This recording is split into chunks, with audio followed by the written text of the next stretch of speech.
Հարգելի գործընկերներ, տեղեկացվել եք, որ օրերս քննչական կոմիտեն շուրջ 5 ամիս ապօրինի կալանքի տակ գտնվող ազգային բարերար, գործարար Սամվել Կարապետյանի կալանքը ևս 2 ամսով երկարաձգելու միջնորդություն է ներկայացրել։ Քննչական կոմիտեի համապատասխան քննիչների խումբը բաղկացած է 53 քննիչներից։ Այդ խումբը փաստացի գործում է 2025 թվականի հուլիս ամսից եւ 53 քննիչներից բաղկացած քննչական խումբը դեռևս դատարանից խնդրում է, որ կարողանան կատարել նախաքննություն, իսկ այդ ընթացքում Սամվել Կարապետյանը լինի կալանավորված։ Սա ինքնին այս նախադասությունը, այս երևույթը աբսուրդ է։ Ինքնին, միայն սա արդեն բավարար է արձանագրելու համար, որ մենք իրավաբանությունից դուրս ենք գործում։ Բայց առաջնային շեշտադրումը այս պահին ցանկանում ենք կատարել այն իրադարձությունների վրա, որը վերաբերում է Հայաստանի Հանրապետության Վճռաբեկ դատարանի հակակոռուպցիոն պալատին։ Տեսեք ինչ տեղի ունեցավ։ 2025 թվականի նոյեմբերի 13-ին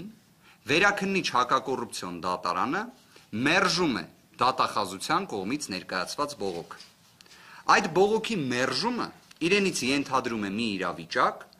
որ փաստացի պահպանվում է միայն աբսուրդային կոչի դրվագը, այսինքն մեր ձևով կմասնակցենք Մայր աթոռի պաշտպանությունը, նախադասությունը որպես կոչ որակելու իրավիճակ։ Իսկ տնտեսական բնույթի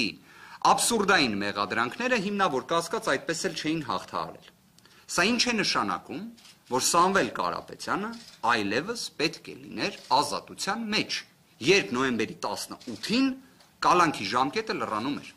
Գիտեք ինչի համար։ Քանի որ կոչի դրվագով ինքնին նախաքննության ժամկետը 5 ամիս է։ 5 ամիս։ Այն կարող է երկարաձգվել 1 ամսով, բացառիկ դեպքերում փորձաքննության նպատակով։ Իսկ 53 քննիչներից բաղկացած քննչական խումբը քանիցս արձանագրել է, որ նման անհրաժեշտություն չունի։ Ֆիքսեցինք նոյեմբերի 13 վերաքննիչ հակակոռուպցիոն դատարանի որոշում։ Ինչ է տեղի ունենում նույն օրը։ Քննիչի կողմից դեռ միջնորդություն չի ներկայացվել։ Երկարաձգման։ Նման միջնորդություն մուտք չէր արվել։ Իդեպ զանգվածային լրատվության միջոցների մեր որոշ գործընկերներ 2025 թվականի նոյեմբերի 12-ին հրապարակել էին տվյալ, որ իբրև քննիչի կողմից նման միջնորդություն ներկայացվել է։ Պաշտոնապես հայտնում են, որ չէր ներկայացվել։ Այստեղ ամենակարևոր հանգամանքը որն է։ Քննիչը ինչի չէր ներկայացնում, քանի որ քննիչը չգիտեր ինչ միջնորդություն ներկայացնի։ Սա կարծում եմ, թե իմ համոզմունքն է, թե գործընկերներիս համոզմունքն է, թե ցանկացած ողջամիտ իրավաբանի։ Եթե ունես մի հատ կոչի դրվագ, որը ինքնին աբսուրդ է, ամեն գնով ստացել ես 5 ամիս կալանք, տնտեսական բնույթի մեղադրանքներ ունես, որոնք հիմնավոր կասկածի շեմ չեն հաղթահարել, հիմա ինչ պետք է անես։ Եվ ինչ է տեղի ունենում։ Նոյեմբերի 13-ին Վճռաբեկ դատարանը հրապարակում է որոշում։ Հրապարակում է որոշում ստվերային արդարադատության պայմաններում, որտեղ այդ որոշման հրապարակման մասին չենք իմացել մենք, չեք իմացել դուք, չեք իմացել, այսինքն որևէ ձև էլ չունեիք իմանալու, նույն ձև ոնց մենք, բայց դրա մասին գիտեր քննիչը, որտեղից գիտեր,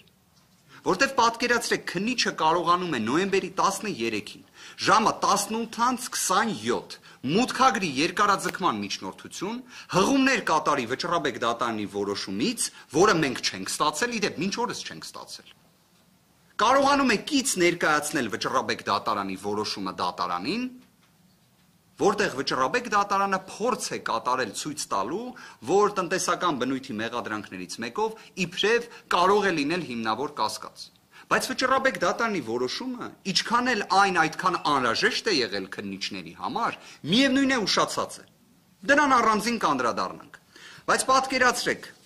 Վճռաբեկ դատարանի պրակտիկան ուսումնասիրենք, հա, հասկանալու համար։ Եղել է դեպք, որ Վճռաբեկ դատարանը մոտ 20 օրվա ընթացքում վարույթ ընդունի դատախազության բողոքը եւ որոշում կայացնի։ Եղել է Հայաստանի Հանրապետության պատմության մեջ նման դեպք։ Ես ձեզ հրապարակում եմ վերջին, կարծես 12, նույնիսկ 15 ամսվա վիճակագրություն հենց նույն Վճռաբեկ դատարանի հակակոռուպցիոն պալատի։ ես կներկայացնեմ վարույթ ընդունելու օր, որոշման հրապարակման օր։ Օրինակ, ապրիլի 4-ին վարույթ է ընդունում Վճռաբեկ դատարանի հակակոռուպցիոն պալատը, գլխավոր դատախազի ներկայացրած բողոքը, հենց տիկին Աննա Վարդապետյանի, որը վերաբերում է 33 դրվագ ենթադրյալ հանցանքի, որտեղ ի դեպ դատարանները կալանքը չէին կիրառել։ Վճռաբեկ դատարանը ապրիլին ընդունում է վարույթ, որոշումը կայացնում է նոյեմբերի 6-ին 2025 թվականի, որով արձանագրում է, որ կարելի էր եւ կալանքը չկիրառել, դե ի վերջո գլխավոր դատախազներ բողոք տարել դա կանխատեսելի զարգացումներ են ժողովրդավարության բաստիոնում, բայց նաեւ արձանագրում է, որ այդ գործը արդեն դատարան են ուղարկել եւ ակտուալ չէ։ Ժամանակագրային, այսպես ասած, հատվածը ֆիքսեցիք։ Շարունակություն։ 2024 թվականի ապրիլի 23-ին Վճռաբեկ դատարանի հակակոռուպցիոն պալատը վարույթ է ընդունում գլխավոր դատախազի բողոքը, որոշումը կայացնում է 2025 թվականի մարտի 10-ին։ Մեկ այլ դեպքով 2024 թվականի մայիսի 22-ին ընդունվում է վարույթ, որոշումը ընդունվում է 2025 թվականի մարտի 10-ին։ Մեկ այլ դեպքով 2024 թվականի դեկտեմբերի 11-ին վարույթ է ընդունվում, որոշումը հրապարակվում է 2025 թվականի ապրիլի 17-ին։ Մեկ այլ դեպքով վարույթ է ընդունվում 2024 թվականի հոկտեմբերի 30-ին, որոշումը կայացվում է 2025 թվականի նոյեմբերի 13-ին։ Մեկ այլ դեպքով վարույթ է ընդունվում 2024 թվականի հոկտեմբերի 21-ին, իսկ որոշումը հրապարակվում է 2025 թվականի հոկտեմբերի 23-ին։ Ես ունեմ առաջարկ, խնդրում եմ օգնել ինձ այս հարցում, ես առաջարկում եմ, որ Վճռաբեկ դատարանի հակակոռուպցիոն պալատի դատավորների գործողությունների վերաբերյալ Սամվել Կարապետյանի դեպքով, որտեղ մենք արձանագրեցինք, չէ, ստացվում է միջինացված, ողջամիտ իրականության մեջ հնարավոր չէր պատկերացնել այսքան արագ որոշման կայացում, պետք է դիմենք Գինեսի ռեկորդների գրքին, այսինքն համապատասխան հանձնաժողովին, եւ կարծում եմ դա կլինի արդար։ Ի վերջո ինչի՞ չպետք է գնահատել նման վարքագիծը։ Սա իսկապես Գինեսի ռեկորդների գրքում գրվելու տվյալ է։ Իդեպ ինձ թվում է, եթե չեմ սխալվում, Գինեսի ռեկորդների գրքում կա հատուկ առանձին մի բաժին տիեզերքի վերաբերյալ։ Օրինակ, հենց սա կարող է գրվել այդտեղ, որտեղ սա տիեզերական արագություն է։ Իսկապես սա նույնիսկ լույսի ձայնի արագությունը գերազանցող վարքագիծ է Վճռաբեկ դատարանի կողմից։ Իդեպ, կարծում եմ Վճռաբեկ դատարանի հակակոռուպցիոն պալատի այս գործողությունները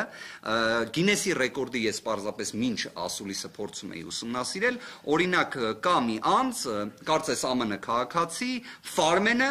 որը փորի վրա ձմերուկ է կարում կտրել եւ դա կարողացել է անել կայծակնային արագությամբ, իր հետ կարող է մրցել նաեւ այս որոշումը։ Բայց հիմա, եթե ավելի փորձում ենք բովանդակային նայել, ինչի համար այս ամենը տեղի ունեցավ։ Զուտ նրա համար, որ քննիչը միջնորդություն ներկայացնի։ Հասկանում եք, Վճռաբեկ դատարանի հակակոռուպցիոն պալատ, սահմանադրական մարմին, արդարադատության տեսանկյունից բարձրագույն ատյան, որին կարողանում են փաստացի օգտագործել միջնորդություն ներկայացնելու նպատակով։ Այսինքն նայեք, կարող էր, չէ, Վճռաբեկ դատարանը այս որոշումը էլի կայծակնային արագությամբ, էլի մեկ ամսից շուտ, հա, օրինակ, ընդուներ նոյեմբերի 22-ին, կարար դա լիներ, կարար, չէ։ Հիմա ես ուզում եմ դիմել մեր իրավաբան, փաստաբան գործընկերներին։ Դուք տեսել եք դեպք, որ օրինակ Վճռաբեկ դատարանը որոշման հրապարակման օր նշի, իսկ մենք ստացել ենք նման նամակ, որը նաև հրապարակել է 3, որ օրինակ նշվում է, որ դատական ակտի հրապարակման օրը նոյեմբերի 13-ն է, եւ հենց այդ օրը ձեզ տրամադրվի Վճռաբեկ դատարանի որոշումը։ Իդեպ Վճռաբեկ դատարանի որոշումների արձեռն տրամադրման կառուցակարգ չկա։ Մեզ դրա համար Վճռաբեկ դատարանի համապատասխան դատավորի օգնականը տեղեկացնում է, որ որոշումը, որ ընդունվի, մեզ կուղարկվի ողջամիտ ժամկետում, կուղարկվի, ոչ թե եկեք ստացեք։ Եվ սահմանված կարգով կհրապարակվի դատական իշխանության կայքեջում։ Այս ոնց է ստացվում, որ մեզ չեն ուղարկում, որտեղ մեզ 3 ուղարկել են այս որոշումը, այսինքն որոշում էլ չէ, գրություն նրա մասին, որ հարգելի պաշտպաններ, իմացեք, նոյեմբերի 13-ին որոշում է հրապարակվելու։ Սա մեզ ուղարկել է նոյեմբերի 13-ին, թվագրված նոյեմբերի 12, ստացել ենք նոյեմբերի 14-ին, բայց քննիչը կարողացել է ստանալ նոյեմբերի 13-ին։ Սա հարգելի գործընկերներ, ստվերային արդարադատության լույս սփռումն է, որտեղ այլընտրանք չունեին, ի վերջո սա բացահայտվելու էր։ Բայց երբ նժարին դնում ես մի հատ կալանքի միջնորդություն ու վճռաբեկ դատարանի հակակոռուպցիոն պալատ, իսկապես մեր գործընկերներից Ռուբեն Հակոբյան այս պահին ներկա չէ հարգելի պատճառով, բայց հետաքրքիր հանգամանք էր նշել, որ շատերը խոսում էին, որ Հայաստանի Հանրապետությունը, իհարկե շատերը ասելով բացառապես օրվա իշխանությունները, հանդիսանում է ժողովրդավարության բաստիոն, չէ՞։ Օրինակ մեր գործընկերը առաջարկում էր օգտագործել ժողովրդավարության բաստիլ ձևակերպումը։ Իդեպ, ես նաև կառաջարկեի դիտարկել ոչ թե ժողովրդավարության բաստիոն։ Բաստիոնը դրական բառ է, բայց պատկերացրեք օգտագործենք բռնատիրական բաստիոն։ Բռնատիրական բաստիոն։ Իդեպ, հետաքրքիր մի բան ասեմ ձեզ, իսկապես հետաքրքիր է, կալանքների շատ լինելը բռնատիրական երկրի հետ համեմատել, այսինքն որ ինքնին երևույթ է, որ եթե կալանքները շատ են, դա բռնատիրական երկրի, իդեպ ոչ թե ավտորիտար, այլ հենց բռնատիրական երկիր ձևակերպումն եմ օգտագործում, կարող եք համացանցում հնարավորության դեպքում նայել, օգտագործվել է Հայաստանի Հանրապետության բարձրաստիճան պաշտոնյաներից մեկի կողմից 2024 թվականի հոկտեմբերի 23-ին։ Այս բան չեմ ասի ում կողմից, բայց կխնդրեմ, որ դուք նայեք։ Նշված պաշտոնատար անձը հրապարակավ ասում է, որ մենք ներդրել ենք տնային կալանքը որպես խափանման միջոց, որտեղ ժողովրդավարական բարեփոխումները դա են պահանջում։ Հակառակը բռնատիրական երկրի դրսևորում է։ Մենք ի վերջո պետք է հասկանանք, որ այդպես չպետք է լինի։ Այսենց մտքեր էին արձանագրվել։ Սամվել Կարապետյանի դեպքում 5 ամիս է միայն կալանքն է գործում։ Որ հարցնեք ինչի համար, ինչ հիմքով, ինչ պատճառաբանություններով։ Այդ պատճառաբանությունները ուղղակի նայեք Գինեսի ռեկորդների գրքում, օրինակ վճռաբեկ դատարանի գործողությունների տեսանկյունից։ Այստեղ ես ողջամտություն չեմ տեսնում։ Սահմանադրական դատարանը օգոստոս-սեպտեմբեր ամիսների ընթացքում 2 որոշում է ընդունում, որով ընդգծում է անձի ազատության կանխավարկածը։ Այսինքն որ չի կարելի մարդուն կալանավորել, ուղղակի կալանավորելու համար։ Այն պետք է լինի բացառիկ միջոց, պետք է դրա համար բոլոր այլ միջոցները սպառված լինեն։ Բայց մենք տեսնում ենք, որ այդ ամենը չի գործում։ Հարգելի գործընկերներ, սա ծայրահեղ, վտանգավոր ժխտողականության ճանապարհ է։ Սա իրավական նիհիլիզմի ճանապարհ է։ Մեր կողմից ներկայացված վճռաբեկ բոկները մենք գործընկերներով քննարկել ենք։ Մենք հենց նախաքննական գաղտնիքի այս աբսուրդային սահմանափակումները վերջանան, որը մենք էլ ենք չպնդում, որ եկեք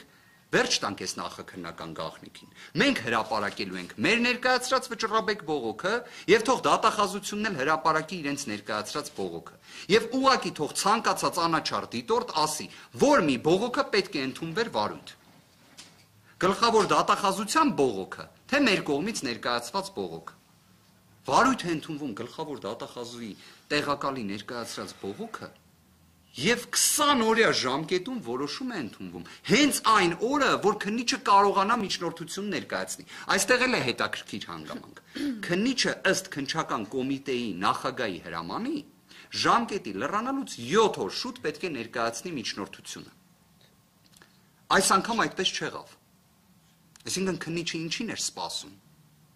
Ինչին էր սպասում, այսինքն այս ինչ համոզմունքներ, այս ինչ կանխավարկածներ են գործում։